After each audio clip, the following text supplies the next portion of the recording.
Hi, this is Fernando Rebozo with Max's Realty Group, reallynicehomes.com, and today we're going to continue our ongoing series home selling tips that we're doing for sellers in the Maryland, DC, and Virginia region. And today we're going to focus on the trips and falls of real estate commissions. Commissions matter. Do you know how much to pay a real estate agent who lists a house for sale? You might have heard that the standard commission is 6%, split between the listing agent and the selling agent who represents the buyer. The following information will help you learn about agents' commissions, how they are calculated, how you can utilize these commissions to help you sell your home faster and for more money. So let's start with the basics now. When a seller signs an agreement with their listing agent, at that time of the home listing, the seller agrees to pay the agent's brokerage a commission equal to a specific percentage, usually this is around 6%, of the home's sales price. But it is important that you need to understand that this commission amount will be split between the seller's agent and the buyer's agent. Understanding this is that sellers may pay the commission during this listing agreement to both the listing and selling agents, but the buyer's dollars is what typically funds the transaction. So now we're going to focus on the portion of the commissions that goes to the buyer's agent. It's significant if you want to sell the house of the highest value. This is the part that I see in a lot of instances where houses are being ignored and left alone when people cannot sell their properties, and one of the reasons is this part of the commission to the buyer's agent. The more that you discount this side of the commission, the more likely that your listing will be ignored and left alone by all the agents out there. The negative consequences of a lower commission could derail your selling plans and keep you from a successful result. Will lowering your real estate agent's commission really save you money? So we're going to concentrate on the major parts of this question, and I'm going to give you the answer as I see it based on the experience that I have. Because the number one reason is that the best and the worst agents are out there. Just like doctors, attorneys, accountants, and everything in between, there is always going to be somebody that is the best and somebody who is the worst, and there is many in between. So when it comes down to real estate agents, you have to understand that we have good agents and we have bad agents. And there is a lot of them in between. And we have to concentrate in appeasing all the agents to making sure that you don't take any chances on not selling your home, and making sure that all these agents are eagerly to show your property to their buyers so you can sell it. So when it comes down to the commissions, this commission will determine whether this person will be an advocate or a non-advocate of your listing to their buyers. And instead of goodwill and understanding, you're going to have ill will from these agents towards your listing. And you have to understand how agents utilize this power they have with their buyers to making sure that they're focusing only on the properties where they're going to make more money. They're going to make more commission, and how they're going to steer them away from places where they are not going to make enough money. And this is a problem that is a small negative subdue remarks that influence the sale of a home, any home in the United States at any day. And when people are typically showing homes in an area where they're looking to get the most possible money for themselves, and I'm not saying all agents do this. I am saying that there are agents that do this, that are really capable of steering their customers or their clients away from buying these homes because they are not paying sufficient commission according to them. So the small negative details that get over amplified is, as an example, you may find a home that they don't want the buyers. This agent doesn't want the buyer to buy this home because the commission structure is too low according to this agent. So by looking at a window, for example, they may do a remark about how old the windows look, and they may need to be replacing. And he's pretty sure, or she's pretty sure, that the utility bills in this house may be higher than normal because of that. So these windows will have to be replaced very soon if you want to have and save money on utility bills in the future. At the same time, the same person may take these buyers to another house that may have the same window, but this house actually pays more money to him. And their comment to the buyers could be something to the effect of saying, look at this window, look at the beautiful view to the backyard, look how private and tranquil, and the view is amazing on this house. So by just doing this subdued comment and remark to the buyers, they're influencing whether these buyers should buy that house or the other house. And when this is happening on and on, then you're developing a bad reputation in your property. And the bad reputation is really transferred to the days on the market that your house is for sale, the DOM that they call it. Because the longer your house stays in the market and is not selling, then the harder it will be for you to be able to get the maximum value for your property. Because I want to ask you, if you see a house, if you're a buyer and you're looking to buy a home, and they've been on the market for over 90 days, will you be willing to offer them full amount in your offer if you're trying to buy this house? Obviously not. No, you're not going to do that because you know that they had 90 days to sell this property and no one is willing to pay them that much money. Obviously, your offer will be much less. And that is how you affect the reputation of your property by just something as insignificant as 0.5% of a commission. You know, and a lot of sellers out there are thinking they'll save money. They're not paying, let's say, 3% to the buyer agent. They're only paying 2.5%, or they're only paying 2%, and they're thinking they are saving money. But when the true harsh reality is known, it's actually the opposite of what they're trying to do. Because I'm here to tell you that 0.5% more of a commission is a lot cheaper to you as a seller than a $10,000 reduction on a price 30 days later.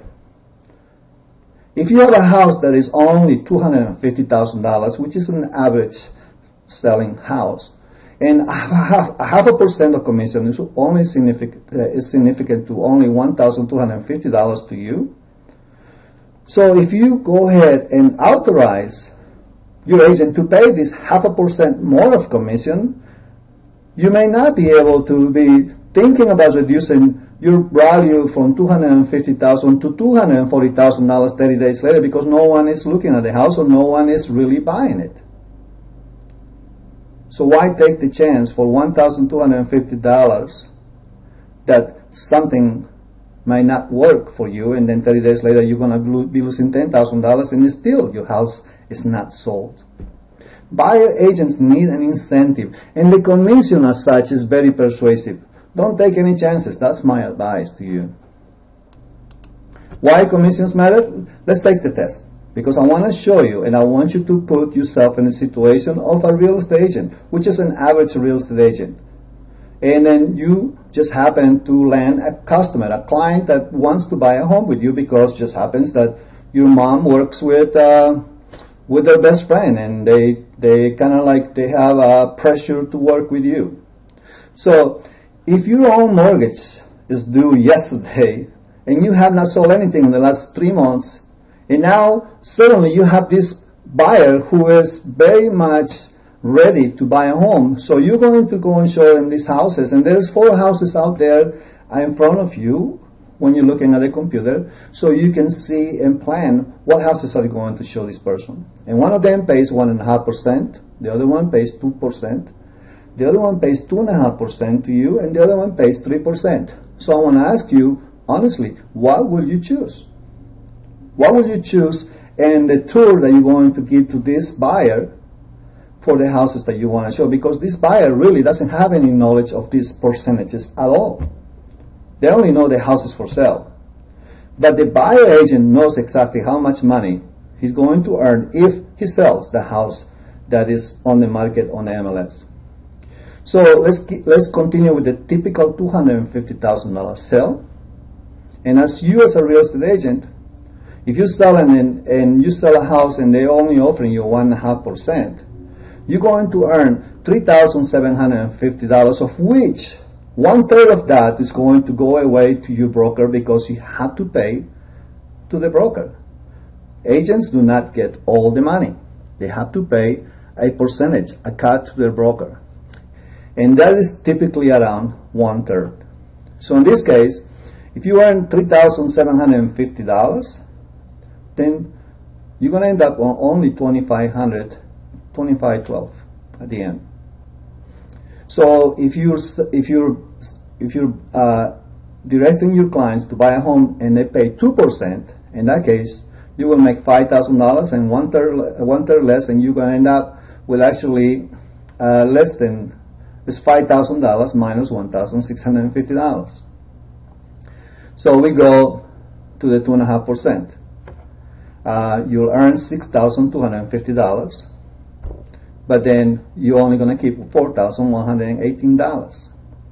And finally, if you sell the property that's paying 3%, you will sell it and earn $7,500, and 1/3 of that is what you're going to net, which is $5,025. Buyer agents need an incentive, and the commission as such is very persuasive. When I'm listing properties, I don't allow my selling clients to take any chances. I'm not saying that all real estate agents are going to do this. I can assure you that is not the truth. What I'm saying is that there are agents that may not be ethical enough to be able to take in consideration the needs of their clients before the needs of the income that they're willing to earn. Exposing the truth. What a typical buyer agent is. About their experience. Over 78% of agents have less than 2 sales per year. This is a very huge problem because all agents are kind of put in one pedestal, and everybody seems to think they are the same, when in reality it's not the same. Over 78% of agents have less than 2 sales per year. And this is significant about their influence, because the influence of all these agents, 89% of buyers out there that are purchasing homes, they use a real estate agent or broker. 89%. And that's the reason why is because the agents are the ones who have access to these properties, and they are able to show these properties to the buyers, and the buyers have to use them.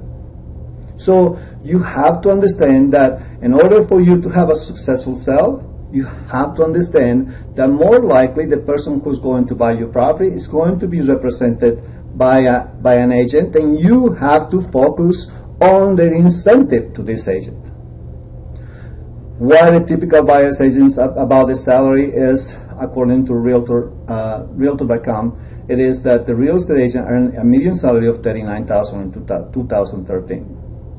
That is really not that much money, considering the fact how much money you have to pay for rents or mortgages and how much money you have to pay for food.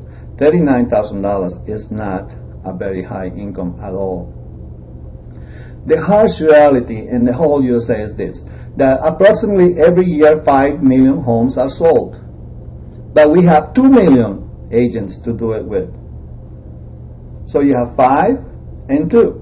5 million homes to sell by 2 million agents. So some agents are not getting their piece of the pie, because now we're talking about the 80-20 rule, that 80% of the agents are starving, while 20% of all the other agents are the ones that are typically doing all the sales on the homes in the area.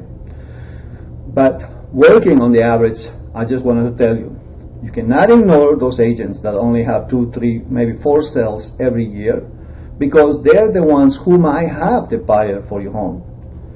And this is going to be depending on the type of home you're selling, how much you're selling it for, what is the price range, and what is the competition that you have in your area, by doing a market research to making sure that your listing agent advice is really congruent to what is the reality on the area where you're trying to sell. You know, I'm not going to tell you that you need to pay 3% when I see there are no other houses for sale in this area, and your area is very much represented by a lot of buyers. A lot of buyers want to move in.